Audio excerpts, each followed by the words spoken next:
ওহে নতুন দিনের দেশ কারিগর মন্ত্রী সেনা কবি,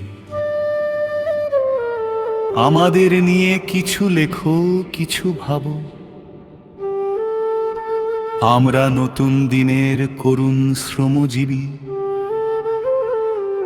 সারাদিন ধরে কাজের পরে যখন সময় ফেরার যাব ঘরে, বেতন হাতে যেটুকু উঠে সংসার তাতে নাহি চলে।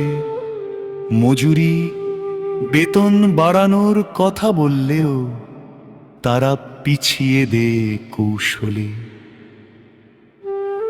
আবার আধুনিক পালাক্রমে আমরা হারছি যন্ত্রের কাছে, ভুগছি কর্মভোগে। প্রশিক্ষণ ফলে যেটুকু জুটে ভাগ্যে তা নাহি থাকে, স্বজন প্রীতি ও দুর্নীতিতে।